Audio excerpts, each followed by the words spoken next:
Terima kasih Yang Mulia Pak Ketua. Terima kasih Pak Menteri Kesehatan. Ini dokter honoris causa, kalau mendengarkan keterangannya tadi bukan dokter.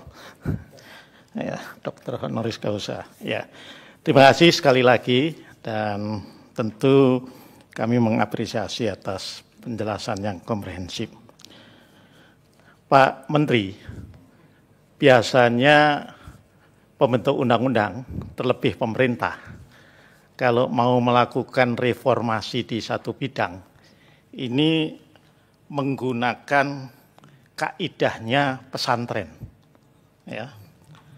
Al-muhafadzatu ala khotimis sholih, ya, wal ahdu bil jadidil aslah. Mempertahankan yang lama yang baik dan mengambil hal-hal baru yang lebih baik. Ya. Tapi di Undang-Undang Kesehatan, ya, yang saya lihat ini lebih kepada ya, menggusur yang lama dan kemudian meng-create yang baru. Ya. Ini seolah-olah mengasumsikan bahwa yang lama itu semuanya, organisasinya, cara kerjanya, itu nggak ada yang baik ini, atau kurang baik. Nah, ini persoalannya kemudian saya sampaikan tadi, ya, ini pernah saya sampaikan di sidang-sidang sebelumnya, bahwa pendekatan pemerintah yang berdasarkan kaidah tadi itu bisa kita lihat ketika menata ulang organisasi profesi advokat, yang kemudian melahirkan Undang-Undang Nomor 18 tahun 2003. Pada saat itu posisinya setidaknya ada 8 profesi advokat. Ya. Tetapi kemudian pembentuk undang-undang itu justru menetapkan agar organisasi advokat itu tunggal. Karena apa? Karena menyadari ketika organisasi advokat yang banyak itu tidak mudah kemudian membangun sebuah standar profesi advokat yang baik, mengawasi perilaku advokat yang tambah hari tambah banyak jumlahnya, dengan standar yang berbeda-beda. Karena itu pemerintah pembentuk undang-undang pada saat itu, bersama dengan DPR tentu, kemudian menetapkan perintah di dalam undang-undang advokat itu agar dibentuk sebuah organisasi advokat yang bersifatnya tunggal. Ya. Itu diatur di pasal 28. Ketika pemerintah membentuk Undang-Undang Nomor 11 tahun 2014, yang tentu ini Pak Menteri Kesehatan sangat mafhum, Undang-Undang tentang keinsinyuran, ya, maka pilihan pembentuk undang-undang adalah menguatkan organisasi profesi keinsinyuran yang tunggal itu, PII, bahkan dikuatkan. Ya. Ini Pak Menteri mungkin juga, karena Pak Menteri ini seorang insinyur juga, anggota juga ini PII. Itu, ya.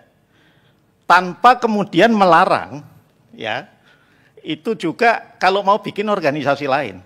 Tetapi undang-undang itu jelas menegaskan di pasal, saya kira di bab 11 ya, pasal 36 dan seterusnya itu, ya, tentang eksistensi PII sebagai asas tunggal. Tapi kita lihat juga ada beberapa organisasi profesi yang saya tidak mengatakan itu tandingan. Misalnya ada PIPI lah, Persatuan Insinyur Profesional Indonesia. Itu insinyur di bidang konstruksi kalau nggak salah, yang juga berhimpun membentuk organisasi sendiri. Nah, ini profesi kedokteran yang berhubungan langsung dengan jiwa dan nyawa manusia yang sudah tunggal, ya, kemudian malah dibuka untuk menjadi tidak tunggal. Ya. Saya hanya khawatir saja, Pak Menteri, ya, bahwa ini nanti bisa muncul organisasi profesi dokter yang jumlahnya lebih banyak dari partai politik, sebagaimana organisasi advokat yang sekarang lebih banyak yang terdaftar di, Pak Dahana tahu ini, di Kumham lebih banyak dari partai politik. partai politik itu hanya sekitar 51 yang terdaftar, tapi organisasi profesi advokat konon sudah 76 yang terdaftar. Ya. Nah ini pertanyaan saya adalah, mengapa pilihannya ini? Tentu tadi saya menyimak dengan baik alasan konstitusional yang disampaikan oleh pemerintah, oleh Presiden, dengan merujuk pasal 28E ayat 3 itu tadi.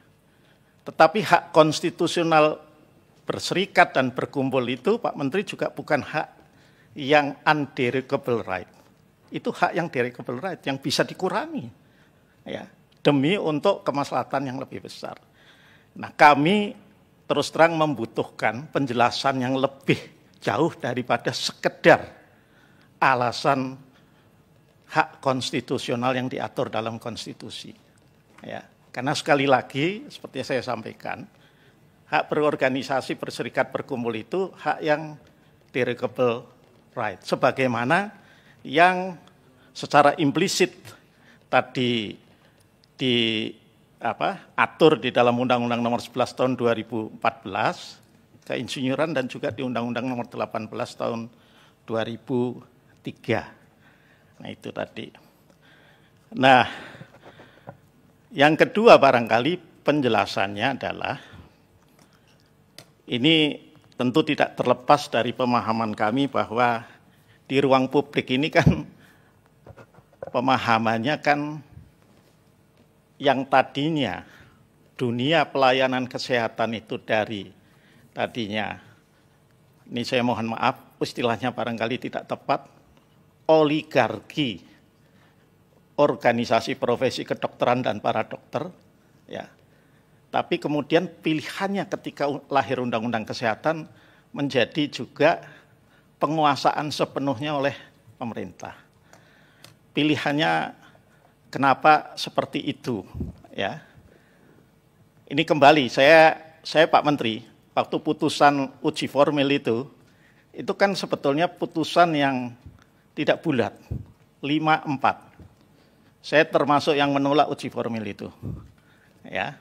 Itu. Nah artinya yang ingin saya sampaikan adalah bahwa terkait dengan ini, kenapa kok pilihannya seperti itu?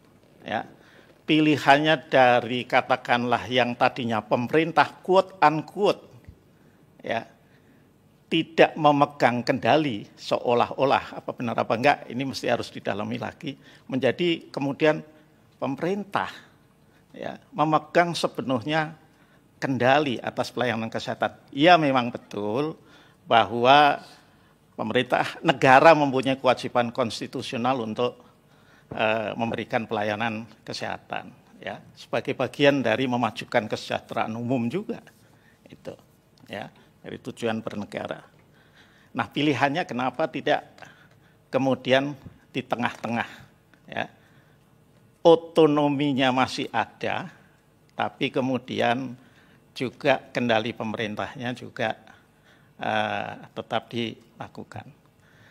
Nah ini kelihatan juga bacaan saya Pak Menteri kemudian bahwa penguasaan oleh pemerintah itu demikian ketat, misalnya terkait dengan kolegium, ya. Ini di pasal 272 ayat 4. Itu undang-undangnya mengatakan keanggotaan kolegium berasal dari para guru besar dan ahli bidang ilmu kesehatan. Ya.